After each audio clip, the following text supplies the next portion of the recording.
नमस्कार दोस्तों, स्वागत है आपका मेरे चैनल कॉमिक्स लाइफ में। शुरू करते हैं मनोज कॉमिक्स की एक और मज़ेदार कॉमिक्स, चालाक किसान और चार चोर। यह है इस कॉमिक्स की दूसरी कहानी, दो ठग। चित्रांकन बेदी, कहानी बिमल चटर्जी। एक बार एक ठग शहर से लोगों को ठग कर वापस अपने गांव लौट रहा था। ठगा हुआ धन उसकी घोड़ा गाड़ी में रखे एक बोरे में भरा था। वह बहुत प्रसन्न था। आहा, अब मेरे पास इतनी दौलत है कि मेरे बीवी बच्चों को कभी किसी चीज की कोई कमी नहीं रहेगी और अब मुझे वर्षों तक अपनी जान जोखिम में भी नहीं डालनी पड़ेगी। साथ ही मुझे अपनी दुश्मन नगदी लाल को भी नीचा दिखाने का मौका मिलेगा।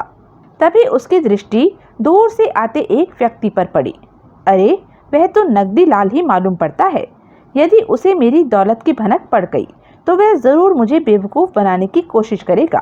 खैर, कोई बात नहीं, मेरा नाम भी उधारी लाल है। देखता हूँ इस बार वह मुझे कैसे मूर्ख बनाता है। वह व्यक्ति भी एक ठग था।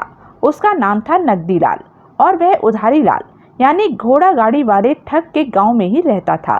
दोनों एक दूसरे से अच्छी तरह से परिचित थे, लेकिन भीतर ही भीतर वे एक दूसरे के कट्टर दुश्मन भी थे। ओह, वह तो उधारी लाल है। लगता है शहर से काफी तगड़ा हाथ मारकर आ रहा है। दोनों के एक दूसरे के निकट पहुंचने पर, अरे भाई उधारी लाल, कहां से आ रहे हो? काफी प्रसन्न लगते हो। लगता है शहर से इस बार काफी तगड़ा हाथ मारकर लाए हो। उसकी बात सुन उधारी लाल को मन ही मन क्रोध तो बहुत आया, लेकिन प्रकट में वह उदास स्वर में बोला, अरे नहीं भाई, तुम गलत समझ रहे हो। मैं तो ठगी का धंधा कभी का छोड़ चुका। आजकल मैंने गल्ले का छोटा मोटा व्यापार कर लिया है।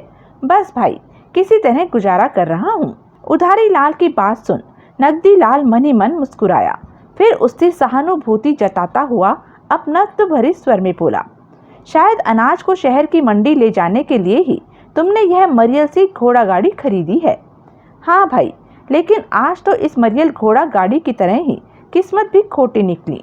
अनाज की केवल एक बोरी ही शहर ले गया था, मगर वह भी नहीं बिकी। अरे भाई उधारी लाल, व्यापार में तो मंदा गर्म चलता रहता है, लेकिन व्यापार तुमने अच्छा ही शुरू किया।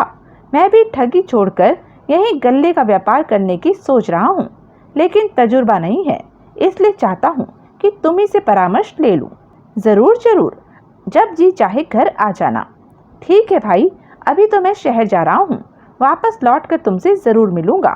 फिर दोनों ने आपस में विदा ली और उधारी लाल ने अपनी घोड़ा गाड़ी आगे बढ़ा दी। उफ, ईश्वर का शुक्र है कि कमबख्त से आसानी से पीछा छूट गया। कुछ कदम आगे बढ़ने के पश्चात नगदी लाल पलटा। मुझे मूर्ख समझता है? नोटों से भरी बोरी को अनाज की बोरी बताता है। मैंने भी इसे दो का पहाड़ा नहीं पढ़ाया तो मेरा नाम भी नगदी लाल नहीं। जब उधारी लाल घोड़ा गाड़ी सहित उसकी नजरों से पूर्णतः ओझल हो गया तो वह एक कच्चे मार्ग पर उतरकर तेजी से आगे बढ़ने लगा। इस कच्चे मार्ग से होकर मैं उससे पहले आगे निकल जाऊंगा। काफी दूर तक चलने के पश्चात वह पुनः मुख्य सड़क पर आ गया। अभी तो वह काफी दूर होगा, अपना माया जाल यहाँ बिछा दूं। दूसरे ही क्षण उसने अपने कंधे पर लटकी पोटली को खोला और उसमें से चमचमाती कसीदेदार एक जूती निकालकर सड़क के बीचों बीच रख दी। जा तो रहा था शहर इस जूती की जोड़ी से लोगों को ठगने, लेकिन ठगा जाएगा बेचारा उधारी लाल। फिर वह पुनः तेजी से कच्चे रास्ते से होता हुआ आगे दौड़ पड़ा। कितना मजा आएगा जब वह इन जूतियों के चक्कर में अपना सारा धन हाथ से गवा बैठेगा। कमबख्त हर समय मुझे नीचा दिखाने की कोशिश में लगा रहता है। काफी दूर निकलने के पश्चात वह पुनः सड़क पर पहुंचा और अपनी पोटली से जोड़ी की दूसरी जूती भी निकालकर उसने सड़क के बीचों बीच रख दी। अपनी मरियल घोड़ा गाड़ी में उसे यहाँ से पहली वाली जूती तक पहुँचने में लगभग 1 घंटा लग जाएगा, जबकि कच्चे मार्ग से पैदल वहाँ पहुँचने में केवल 10 मिनट। वह समय की बचत और लालच में वहाँ तक जरूर पैदल ही जाने की सोचेगा। मेरी प्यारी जूती, अच्छी तरह डालना उसकी अक्ल पर पत्थर। उसके बाद वह निकट की झाड़ियों में जा छिपा। काफी देर बाद जब उधारी लाल घोड़ा गाड़ी हाँकता हुआ पहली वाली जूती के पास पहुंचा। वाह, कितनी शानदार जूती है, कीमती भी मालूम पड़ती है। तुरंत गाड़ी से उतरकर उसने वह जूती उठाई और दूसरी जूती के लिए इधर उधर नजरें दौड़ाने लगा। लेकिन जब उसे दूसरी जूती आसपास कहीं नहीं दिखाई दी तो बहुत समय से मेरी ऐसी ही जूती पहनने की तमन्ना थी, लेकिन बेकार। भला यह अकेली जूती मेरे किस काम की। और जूती को वहीं छोड़कर वह घोड़ा गाड़ी पर सवार हो आगे बढ़ चला। काश दूसरी जूती भी मिल गई होती तो मेरी वर्षों की हसरत पूरी हो गई होती। लगभग 2 मील आगे बढ़ने पर उसे सड़क के बीचों बीच दूसरी जूती भी चमकती दिखाई दी। ओह, एक और जूती! यह तो पहले वाली जूती की ही जोड़ीदार मालूम देती है। मैं भी कितना मूर्ख हूँ। यदि वह जूती भी उठा लाया होता तो अब मेरे पास एक कीमती एवं सुंदर जरी के काम वाली जूतियों का जोड़ा होता और मेरी वर्षों की तमन्ना मुफ्त में पूरी हो गई होती। लेकिन अब यदि मैं अपनी इस मरियल घोड़ा गाड़ी पर पहली वाली जूती को लाने जाता भी हूँ तो कम से कम 1 घंटा तो लग ही जाएगा, और हो सकता है इस बीच उस जूती को कोई और ही उठा ले जाए। सहसा दिमाग में एक विचार आते ही उसने खोजपूर्ण निगाहों से इधर उधर देखा। यदि मैं कच्चे मार्ग से जाऊं तो उस स्थान तक पहुंचने में मुझे केवल 10 मिनट लगेंगे। आसपास तो क्या, दूर दूर तक कोई नहीं है। फिर भला गाड़ी में से नोटों की बोरी कौन उठाएगा। और फिर उसने घोड़े की रास एक पेड़ से बांधी और पीछे की जूती लाने के लिए कच्चे मार्ग पर दौड़ पड़ा।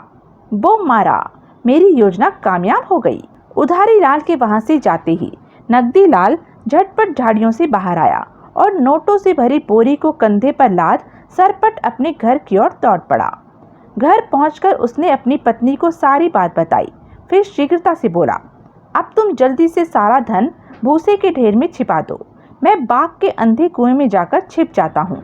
उधारी आए तो कह देना कि शहर गए हैं, अभी तक लौट कर नहीं आए। ठीक है, तुम किसी बात की चिंता न करो, मैं सब संभाल लूंगी। फिर नकदी लाल पास वाले बाग के अंधे कुएं में जाकर छिप गया। उधारी आएगा जरूर, लेकिन मुझे न पाकर अपना माथा पीट कर रह जाएगा। उधर जब उधारी जूती को लेकर वापस लौटा तो गाड़ी से नोटों की बोरी को गायब पाकर एक बार की तो उसे कष्ट आ गया। हाय, मेरी नोटों से भरी बोरी कहाँ गई। लेकिन शीघ्र ही, जरूर यह चक्कर नकदी लाल का ही चलाया हुआ लगता है। उसने मेरी नोटों की बोरी हड़प करने के लिए यह जूतियां कच्चे मार्ग से होकर सड़क पर रखी होंगी। मुझे तुरंत उसके घर पहुंचना चाहिए।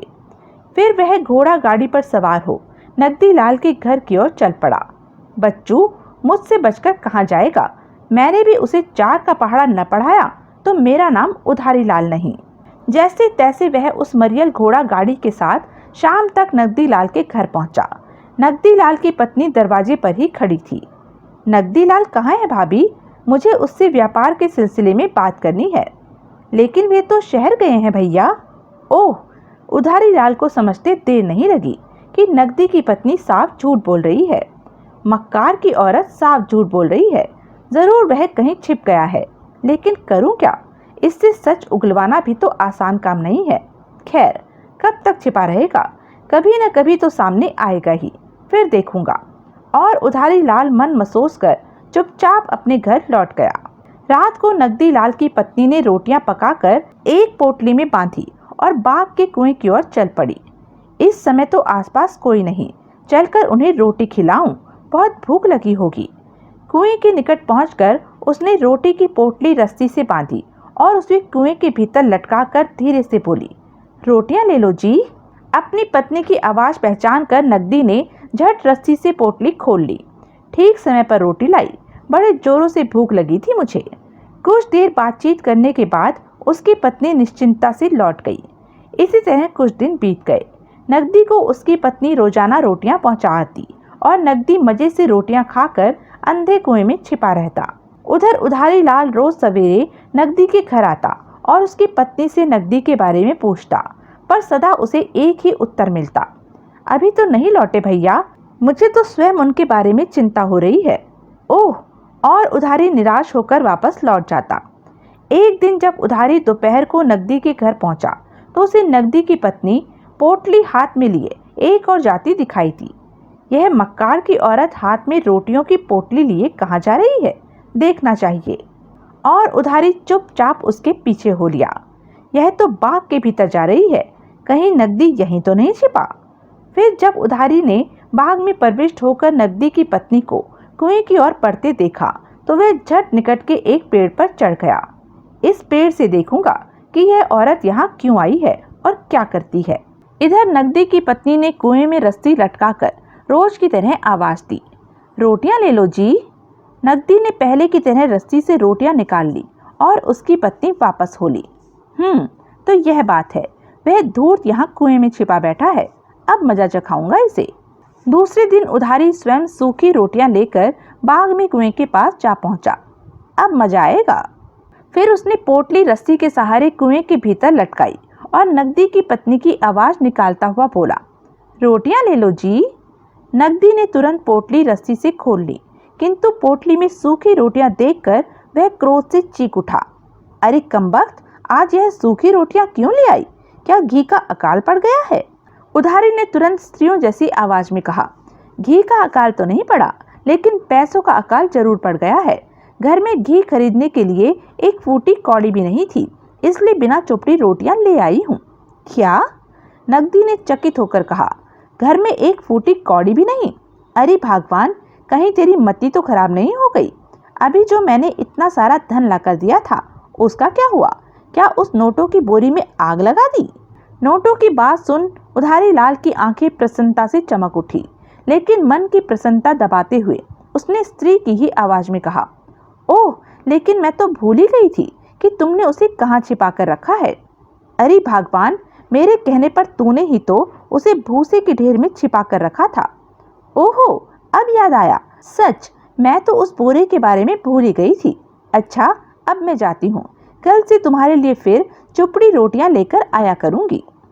कहकर उधारी लाल वहां से खिसक गया।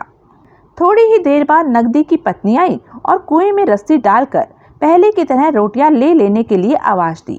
अपनी पत्नी की आवाज सुनकर भीतर छिपा नकदी लाल चौंक कर उछल पड़ा। अरे, आज क्या वास्तव में तेरी याददाश्त कमजोर हो गई है? अभी अभी तो तुम मुझे रोटियां दे गई हो, अब दोबारा क्यों ले आई हो? क्या कहते हो जी? मैं तो पहली बार रोटियां लेकर आई हूँ। अगले क्षण एक विचार के आते ही वह चौंक पड़ा, तब तो मैं रोटियां खा चुका, जल्दी से मुझे बाहर निकाल। नकदी की पत्नी ने रस्सी खींचकर उसे बाहर निकाला। बाहर निकलते ही नकदी घर की ओर दौड़ पड़ा। अरे, हुआ क्या? कुछ बताओगे भी? बोल मत, चुपचाप मेरे पीछे चली आ।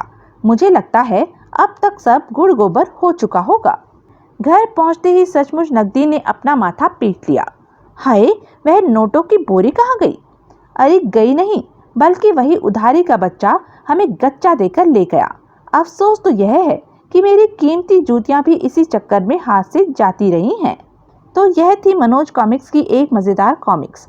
ऐसी ही मज़ेदार कॉमिक्स के लिए बने रहें मेरे साथ, और हाँ, मेरे चैनल को लाइक, शेयर और सब्सक्राइब करना ना भूलें। धन्यवाद।